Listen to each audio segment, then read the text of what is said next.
નમસ્કાર. અત્યારે લોકો જેટલા માથામાં વાળ નથી ને આટલું ટેન્શન લઈને આટા મારે છે. એટલા માટે હાસ્યની ખૂબ જરૂર છે. કારણ કે લોકો ભૂલી ગયા છે કે જીવનની અંદર હાસ્ય પણ એક જીવનનો ભાગ છે. એટલે હાસ્ય કરવું બહુ જરૂરી છે. પણ અત્યારે તમારે સારામાં સારું હાસ્ય જો જોવું હોય ને તો ન્યૂઝ ચેનલ જોવાનું. તમે જોઈજો, ન્યૂઝ ચેનલનું કામ શું છે ખબર?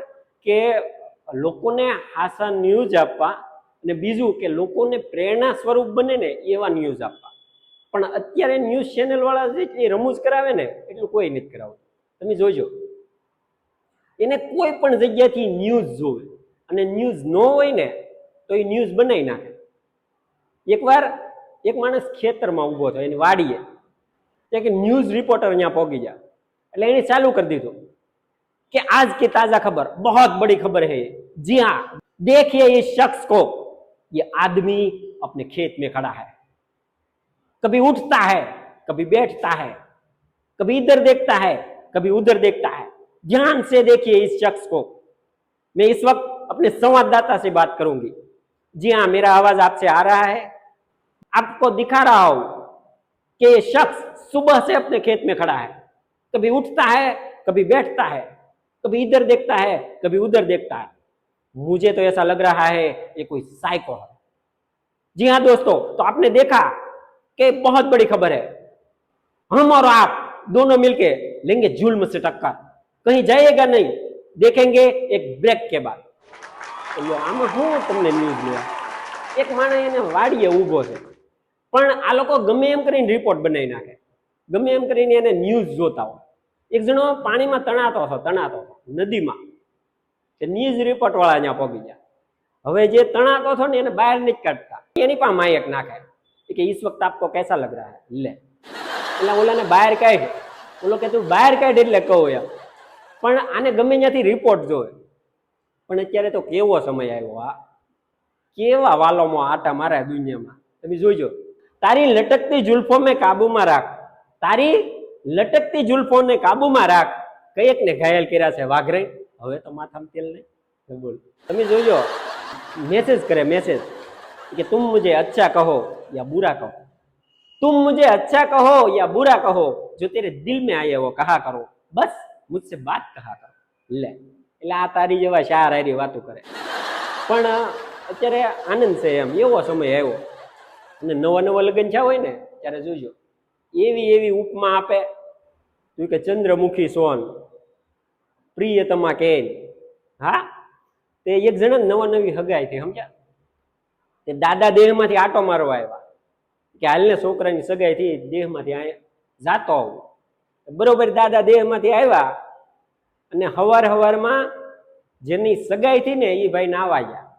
દાદા સોફે બેઠેલા અને જાનુનો ફોન આવ્યો. એટલે પેલી રિંગે દાદા નો ઉપાડ્યો, બીજી રિંગ વાગી એટલે દાદાએ આમ કરીને ફોન જોયો તો ફોનમાં લખ્યું હતું જાનુ શીખું. દાદાને એમ કે શીખું વાળાનો છે. દાદાએ ફોન ઉપાડ્યો કે સામેથી અવાજ આવ્યો કે હુલુલુલુલુ, શું કરે મારું ગલુડિયું? દાદા કે તારું ગલુડિયું ના વાગ્યું.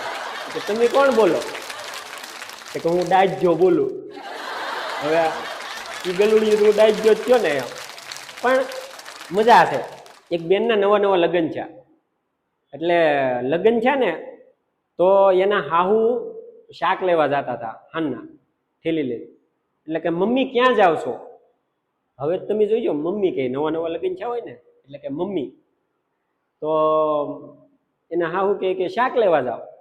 કે મમ્મી હું ગ્રેજ્યુએટ છું, હવે બધી જ ઘરની જવાબદારી મને સોંપી દો. એને મમ્મી કે વાંધો નહીં, આલ્યો તમે લેતા હો. તો શાક લેવા એ ગયા ઠેલી લઈ. તો પેલા ટમેટા લીધા, પછી ઉપર બટેકા નાખ્યા અને ઉપર તરબૂચ મૂક્યું. તો ઓલા બક્કા લઈ કીધું કે તમે ભણેલા લાગો. કે હા, હું તો ગ્રેજ્યુએટ છું. કે તમને કેમ ખબર પડી? કે પેલા ટમેટા મૂક્યા અને ઉપર તરબૂચ મૂક્યું એટલે મજા જ છે. પણ એક જગ્યાએ એક દાદા ઓફ થઈ ગયા. દાદા એટલે બે હાણામ જતા હતા, અમે 2-3 જણા. મારો એક મિત્ર છે કાળો હારી છો, કે મારે આવું. તે હારો હારો હારી છો. હવે એને કાંઈ ખબર નહીં કોણ ઓફ થઈ ગયું, તોય હારી છો. કીધું વાંધો નહીં, આવ્યો એનો વાંધો નહીં, પણ ત્યાં જઈને ચાલુ કર્યું. એ કે અરે રે દાદા, એ બહુ ભારે કરી. દાદા 2 વર્ષ બેઠા હોત ને ખાટલામાં, બહુ સારું હતું.